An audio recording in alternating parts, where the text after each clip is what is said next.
I never thought I'd find myself in a situation like this, but here I am and I need to get it off my chest. My name's Mike and I've been with my wife Lisa for about 8 years now. We have a beautiful baby girl, Emma. Up until recently, I thought we had a solid marriage. Sure, we had our arguments like any couple, but I never suspected anything out of the ordinary until the last couple of months. It started with little things. Lisa was suddenly distant, more irritable, snapping at me over small stuff. She'd stay out late with her friends, sometimes claiming she was just unwinding after work, but I noticed she was secretive about her phone. She'd lock it, hide it in her purse, and sometimes even lie about where she was going. I brushed it off at first, convincing myself she was just stressed or needed her space. But the gut feeling that something was off grew stronger. Then last week I caught her in a lie. She told me she was at her sister's house, but I found her phone records, her texts with some guy named Jake. She was talking to him every day more than just about trivial stuff. The messages weren't exactly innocent either. Flirty comments, suggestive jokes, and plans to meet up. That was the first real sign that something was seriously wrong.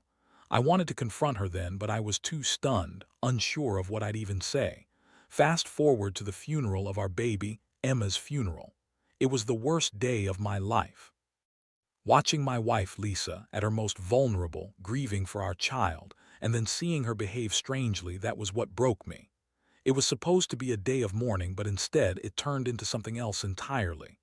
I noticed her sneaking off, whispering on her phone when she thought I wasn't looking. She was acting weird, distant, almost like she was hiding something. The day of the funeral, I was just trying to hold it together, trying to be strong for my family.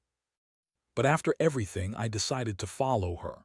I had this strange gut feeling that she was hiding something, something worse than I could imagine. After the funeral, she said she was going to the hotel to get some rest, but I didn't buy it. I waited for her to leave, then I followed her car. That's when I saw her walk into a hotel with someone. At first I thought it was a friend, but then I saw him, Jake, the guy whose texts I had seen. They were holding hands, kissing, even laughing like they didn't have a care in the world. My stomach sank. I felt like I had been punched in the gut. My wife, my partner, was cheating on me during probably the worst day of my life, and she didn't even hide it. She looked right at me through the window of that hotel and she smiled. Not the kind of sympathetic, grieving smile you'd expect at a funeral. No, it was a smirk, like she knew she was getting away with something. She whispered something to him, and I swear I heard her say, "It's okay, you'll come around," like I was just some obstacle she had to get past to get what she wanted. That moment, standing there in the cold with my heart pounding, I knew my world was crumbling. I felt so betrayed, so humiliated. How could she do this to me, especially now? I had lost our child and she was out there just cheating on me behind my back. I wanted to scream, to run after her, but I just stood there, frozen, watching her disappear into that hotel with Jake. That's when I decided I couldn't keep pretending everything was fine. I had to confront her somehow, even if I didn't know what I'd say. The next morning, I woke up feeling like I'd been hit by a truck. My mind kept replaying that image, Lisa walking into that hotel with Jake, her smile, her whisper. I thought I'd be angry, furious even. But honestly, I just felt numb. It was like my entire world had shifted overnight and I didn't know which way was up anymore. I spent the day trying to come up with a plan. I kept telling myself I needed to confront her, get answers, and figure out what the hell was going on. But part of me just didn't want to believe it. Maybe I was just overreacting. Maybe I'd misinterpreted what I saw. But deep down, I knew what I saw wasn't some innocent encounter. By late afternoon, I couldn't take it anymore. I decided to call her. I kept my voice calm. But inside, I was boiling with rage. When she answered, I could tell she was surprised to hear from me. "Hey, Lisa," I said, trying to sound normal. "We need to talk. Can you come over?" She hesitated, then said, "What's this about, Mike?" I paused, took a deep breath, and just said, "I saw you last night, Lisa. I saw you go into that hotel with Jake. What's going on?" There was a silence on the line, then she scoffed. "Oh, come on, Mike, you're being dramatic." I was tired and I wanted to get some rest. There's nothing going on. I couldn't believe she was lying so easily, so brazenly. I told her I saw what I saw and she just rolled her eyes. "You're crazy," she snapped. You always jump to conclusions. Maybe you're just jealous or you're projecting your own insecurities. That was it. I lost my temper. Jealous? Are you serious? You're cheating on me on our baby's funeral day and you call me insecure. How fucking dare you? She got defensive, started crying, claiming she was overwhelmed that I didn't understand her. But I wasn't buying it anymore. The woman I married has been lying to my face for months, hiding her secret conversations, sneaking around behind my back. And now she's playing the victim. That's rich. I told her she needed to leave, told her I couldn't be with someone who was capable of this level of betrayal. She started yelling, calling me a jealous idiot, that I was overreacting, that she loved me but was just stressed. But I knew her lies. I knew she'd been seeing Jake for weeks, maybe longer. I had proof in her phone and the messages I'd found. I told her to pack her things and get out of our house, and she did, but not before throwing her usual bitchy attitude at me. "You'll come around," she spat as she grabbed her bag. "You're just hurt now, but you'll see it's not what you think. I love you and you know I love Emma. You're just being paranoid." That line, "you'll come around," it's still ringing in my ears, like she's trying to gaslight me, make me doubt myself. But I knew the truth. I was done. I couldn't keep pretending everything was okay. That night I sat alone in the house, feeling emptier than I ever had before. I kept asking myself how she could do this, how she could betray me on the worst day of my life, and I didn't have an answer. All I knew was I had to figure out what to do next. I couldn't stay in this marriage after that. I just couldn't. The days that followed were a blur. I couldn't sleep, couldn't eat, and every time I closed my eyes I saw her face, that smug smile she gave Jake. I kept replaying everything, trying to piece together how I missed all the signs. I was angry, furious actually, but underneath it all I felt devastated. I thought I knew her, thought we had a real life together. Turns out I was just fooling myself. I stayed in the house for a couple of days, trying to keep it together, but the weight of betrayal was too much. I finally decided I had to get out and clear my head. I packed a bag and went to stay with my friend Dave, who's been through his own hell and knows what it's like to be betrayed. That night, I couldn't sleep. I kept tossing and turning, images flashing in my mind. Lisa with Jake, her lying, her sneering face when I confronted her. I felt like a fool for trusting her all these years. The worst part was thinking about Emma, our baby girl. I kept wondering whether Lisa had ever loved her, or if she was just pretending all along. The thought of her lying to my face, playing the innocent wife and mother while secretly sneaking around with Jake, made my stomach turn. I felt sick that she'd been cheating behind my back even as she pretended to grieve for our dead child. That realization made me hate her more than I thought was possible. One thing I knew for sure: I had to get revenge. Not just for me, but for Emma's memory, for the fact that she was the only thing that kept this marriage afloat. I'd been naive, too trusting, but after what I saw, I knew I had to do something. I started planning, thinking about how I could turn the tables on Lisa. I needed to make her see that I wasn't going to be just another pawn in her game. That's when I decided I'd find a way to hit her where it hurts, make her regret every moment she betrayed me. I remembered her bitchy smile, that "you'll come around" line. It was so patronizing, so full of lies. I wanted her to understand that I was done being played. I started gathering evidence, screenshots of her texts, recordings of her calls, anything I could use. I wanted her to see that I wasn't just going to roll over and accept her cheating ways. I'd make her pay for the pain she caused, especially during our darkest hours. Meanwhile, I kept my emotions in check around her. I didn't reach out, didn't try to contact her, but I kept watching from a distance, making sure she knew I was aware, that I was paying attention. I wanted her to feel the burn of her own lies, to see that I wasn't just some naive husband who'd forgive her at the snap of a finger. No, I was plotting, and I was going to make her regret ever crossing that line with Jake. Every time I thought about her, I felt a mix of disgust and grief. How could she do this? How could she betray me and our baby like that, especially now? My mind kept circling back to the funeral, that awful day when I lost Emma, and how she was out there, sneaking around with Jake, laughing and whispering as if she didn't give a damn. That image haunted me. I wanted her to feel the weight of her betrayal, just like I did. I swore I'd make her see what she'd done. I didn't know how yet, but I knew I'd find a way.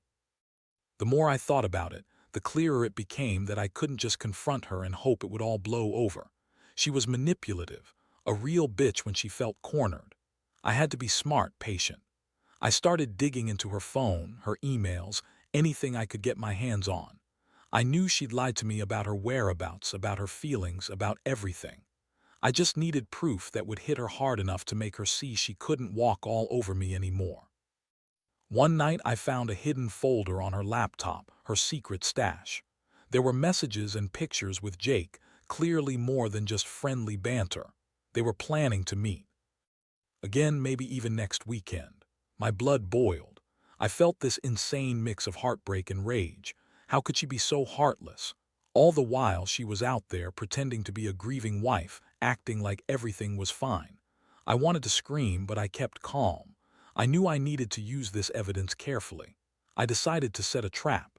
I arranged to meet Lisa at her sister's house, pretending I wanted to talk things out, but really I wanted her to slip up. I told her I knew about Jake, showed her the proof I'd collected, and watched her reaction. She tried to deny it at first, but I played the recordings I made, her whispering, her laughing with him, the planning for their next meetup. She looked cornered, then furious. Her face twisted in anger and she spat, "You're just jealous. You're insecure. You don't understand how much I need this, how much I need him." That was the breaking point for me. I saw her for what she truly was, a selfish, manipulative bitch who'd been using me this entire time. I told her she could pack her shit and leave, that I was done. Pretending.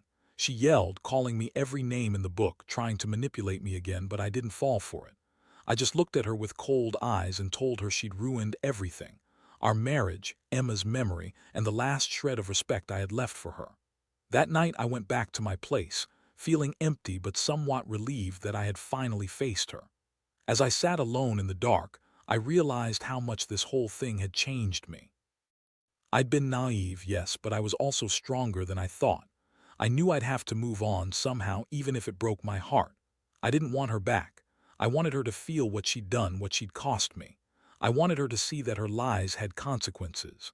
The worst part was knowing she didn't even care. She just wanted her affair, her secret life, to continue. She looked at me with disgust when I confronted her, like I was the one in the wrong. That "you'll come around" line kept echoing in my head. If she thought I'd just forget everything, she was dead wrong. I was done being a victim. I was already plotting my revenge, and I was going to make sure she paid. I didn't know how I'd do it yet, but I knew I'd find a way. And when I did, she'd finally see that I wasn't some naive fool she could walk all over. After I kicked her out, I felt a strange mix of relief and emptiness. Part of me wanted to just forget everything and move on, but the other part, deep down, knew I needed to make her see the damage she'd done. I wasn't going to let her walk away without consequences. That's when I started planning my revenge, carefully, methodically.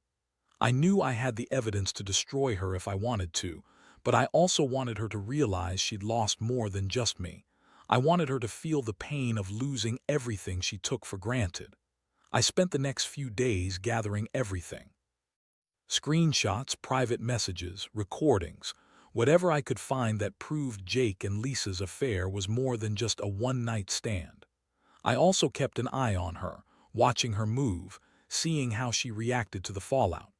She tried to act like everything was normal, but I could tell she was nervous, paranoid.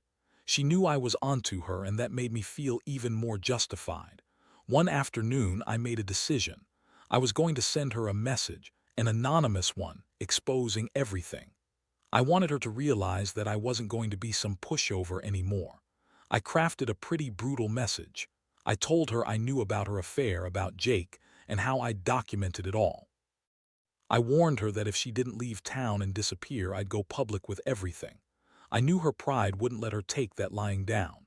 She'd have to face the shame, the judgment, the loss of everything she was trying to hide. I hit send, then watched her reaction from afar. Sure enough, she panicked. She called me, crying and begging, claiming I was lying, that someone was trying to ruin her. But I didn't believe her. I knew her game, and I knew she was desperate to cover her tracks. Her bitchy attitude only intensified. She yelled, accused me of stalking her, of trying to ruin her life. But I just kept quiet, letting her spin her lies, knowing I had her cornered. Then out of nowhere she showed up at my place, furious and tearful at the same time. She begged me to take her back, crying that she loved me, that she'd stop seeing Jake, that she'd do anything to fix this. She tried to manipulate me again, playing the victim, but I wasn't falling for it. I told her straight up that she'd already destroyed everything: our marriage, Emma's memory, my trust, and that I didn't want her back. I wanted her to feel the consequences of her actions. That's when she finally snapped. She looked at me with pure hatred, accused me of being jealous and insecure, said I'd regret pushing her away. But I knew better. I knew I only had one choice left: cut her out of my life for good. I didn't want her in my house, in my head, or anywhere near my daughter. I told her she needed to leave and never come back. That was the last time I saw her, standing there, crying, angry and broken. I felt a strange sense of finality, like I'd closed a chapter I never wanted to reopen. Now I'm just trying to pick up the pieces. It hurts, still does, but I know I'm better off without her. I learned that trust is fragile, and sometimes even the closest people can betray you in ways you never expected. I don't have any illusions anymore. I know I'll probably never fully recover from this, but I also know I'll be stronger for surviving it. She may have thought she could cheat and lie her way out of everything, but I see now that karma's a bitch. She'll get what's coming to her. And me. I'll keep going for Emma, for myself, and for the chance to find someone who won't treat me like trash. Weeks have gone by since I kicked her out, and honestly, I feel like I'm finally starting to breathe again. The house is quiet now. No more her bitchy snark, no more sneaking around with Jake, no more pretending that everything was okay. I've learned a lot through all this chaos. About myself, about trust, and about how the people closest to you can turn out to be the biggest monsters. But I also learned that I'm stronger than I thought. I survived the worst betrayal a person could face, and I'm still standing. The hardest part still lingers, remembering Emma, knowing she's gone, and realizing Lisa's betrayal was happening even then. I keep asking myself how I missed the signs, how I was so blind. But I guess love does that to you. It blinds you to the truth. Now I focus on my daughter's memory, trying to keep her alive in my heart and in what I do every day. I want her to know she's loved, and I want her to be proud of her father for holding it together, even when everything around him was falling apart. I've started seeing a counselor just to process everything. It helps to talk about it, to get the truth out loud instead of letting it eat me from the inside. I won't lie. There are days when I feel angry, days when I want to lash out, days when I just want to give up. But mostly I just want to rebuild, to prove to myself that I can be okay again, even after all the pain. As for Lisa, I don't know what she's doing now. I heard she's moving away, trying to start fresh somewhere else. Good. I don't care anymore. She's lost my trust, and I doubt she'll ever get it back. I've come to accept that some betrayals are irreparable, and that's okay. Some people aren't meant to stay in your life, no matter how much you wish they could be. Looking back, I realize this experience has changed me forever. I'm more cautious, more guarded, but also more aware of what real love and loyalty look like. I've learned that the truth always comes out, no matter how well you hide it, and that revenge isn't about hurting the other person. It's about reclaiming your own sense of dignity and peace. I don't wish her any ill will.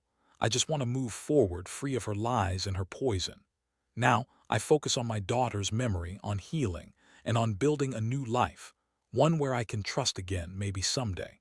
I'll never forget what happened, but I'll use it as a lesson. Never ignore the signs, never let anyone take you for granted, and never lose yourself in someone else's betrayal. Because in the end, the only person responsible for your happiness is you. And I've learned that lesson the hard way.